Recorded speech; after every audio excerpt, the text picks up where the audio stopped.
After 20 years on the Mac, I recently switched to the PC. And as a heavy user of Logic Pro and Final Cut Pro, you may ask, what apps do I use on the PC now instead of Logic Pro and instead of Final Cut Pro?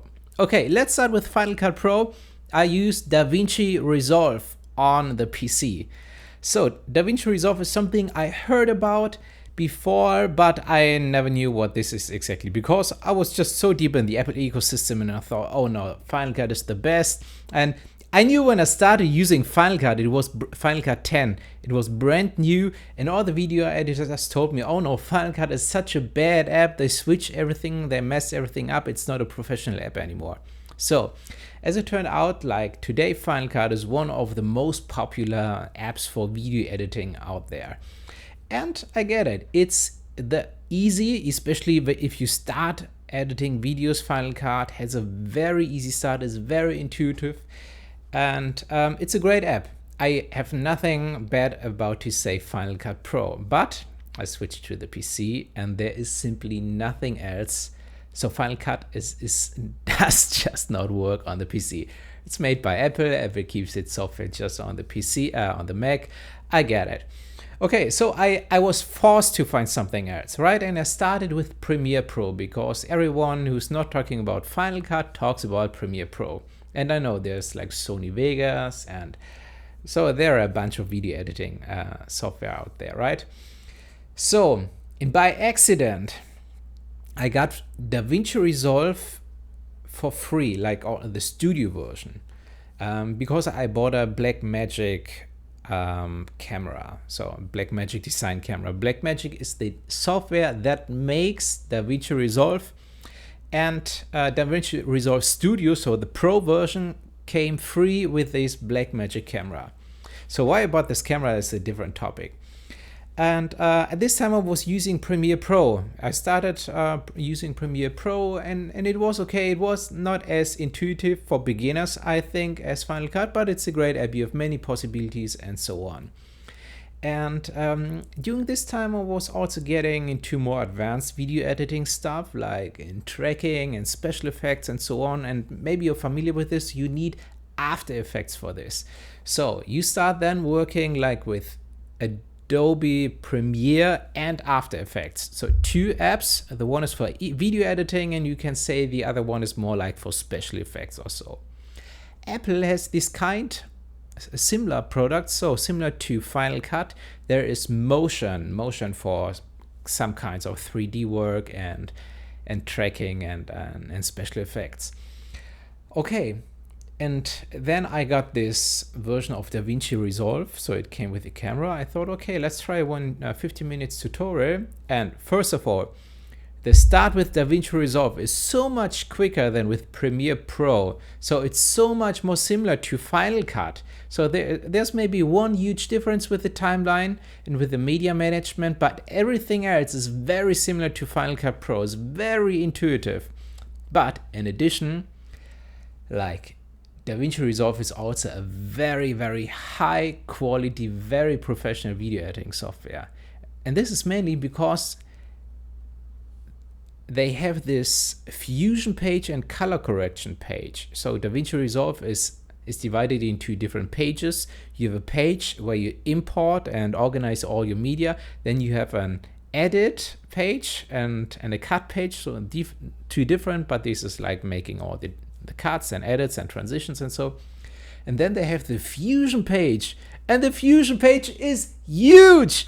The Fusion page is something like After Effects built into DaVinci Resolve. You don't have to switch apps anymore. You don't have to export, import, export, and so on. You just switch the page and you make all your special effects there. Wow, that's huge. Within this app, I thought, oh my gosh. And I thought, okay, probably it's not as advanced as After Effects. But the truth is, like, after I'm using it now for a couple of months, DaVinci Resolve Studio version is like Premiere Pro and After Effects in one app and nothing less, maybe even more, because everything is in one app. And in addition, they have the color page for color correction. And before I thought, okay, color correction is like you have to adjust some colors and so on, but in reality, like color affection can be like very advanced, and probably so DaVinci Resolve has its origin like in color correction. Everyone like in Hollywood, for all these blockbuster movies, they're using DaVinci Resolve for color correction. And now I get it, because it's much more than just adjusting some colors. It's really, again, like, it's like Photoshop, like masking, but not only Photoshop for pictures, but for video, because you do the tracking and you can like mask me here as a person, and you give me a different color than the background, than the studio. You can give one side of my eye another picture, another color than the other half of my face, even when I'm moving. You can make just my eyes brighter or darker. So just in this color page. So now I get it. So color correction is so much more advanced, and you can really have like very, very bad footage and make some incredible lighting out of it. So lighting is a huge thing in video production at all, right? And you can do all this in the color in the page, color correction page in DaVinci Resolve. Everything within all app. I'm highly impressed by DaVinci Resolve. So should I ever switch back to the Mac, I will still continue using DaVinci Resolve. It's a 10 out of 10 for me. So really highly recommend it. And the best thing is like the free version, you don't have the advanced features like the special effects and color correction, but just for video editing, it's free. Free for PC, free for Mac. Best video editing software for free, I'm pretty sure, like no matter if you're using Mac or PC. Okay, that's what I'm using instead of Final Cut Pro. You may ask, what do I use instead of Logic Pro on the PC? So I was using all different kinds of like music production software on the Mac before, beside Logic Pro. Logic Pro was my main app. But I was using, I tried out Ableton Live. Everest Studio is also now available on the Mac. I tried out Studio One by Presonus. I even tried out Cubase, Pro Tools.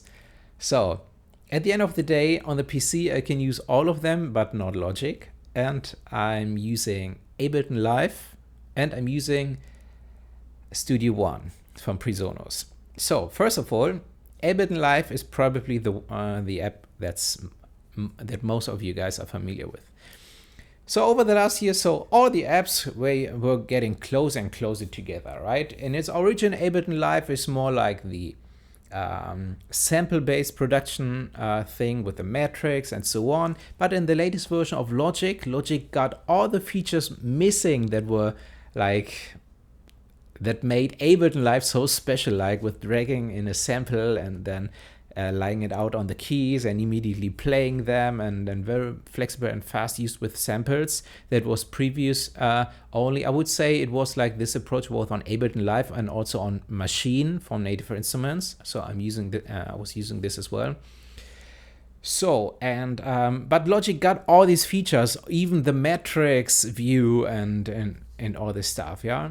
So, and same with Ableton Live, it nearly got all the features Logic had before, like comping for vocal recording and so on. But for vocal recording, I think Ableton Live is still not a good choice. I love it for sample-based like music producing, for the sample-based approach of music production, but for for vocal recording and also like playing real instruments, because I love playing the piano and many things. I play this really over the keys of my piano. It's possible with Ableton Live, but I don't like this workflow that much. So in this case, I'm using Studio One, and it's probably more musician friendly than Logic Pro, because so there are many like songwriting features built around. And for vocal production, it's incredible. So it's like Logic Pro, also with comping and so on. But like if you want to get into edits, so you can work like inside of Logic with its pitch correction tools, and you can also work with revoicing vocals. and synchro revoicing. What is it? Vocal line, like aligning like double tracks of vocals. Yeah.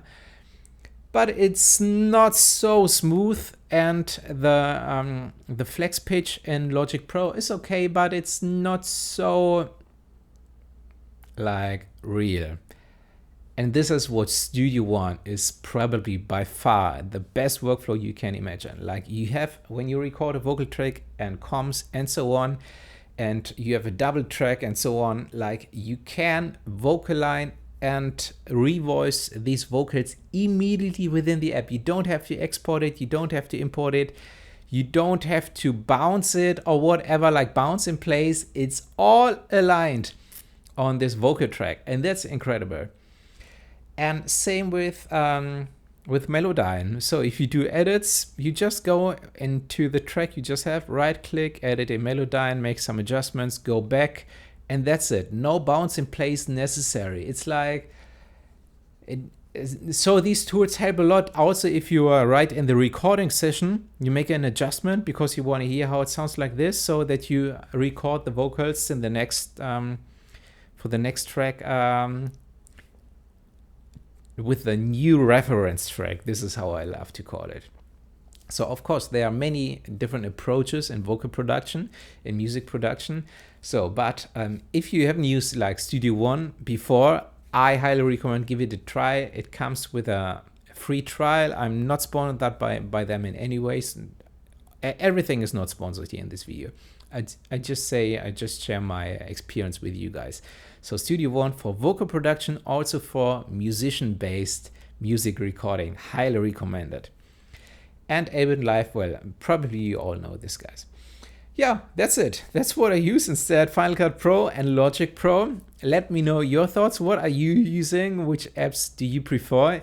Are you familiar with Studio One? What about DaVinci Resolve? I think these are two not so popular apps, but definitely deserve to be named, yeah, to talk about. Okay, that's it. I'm looking forward to your comments. Thanks so much for watching, and see you next time.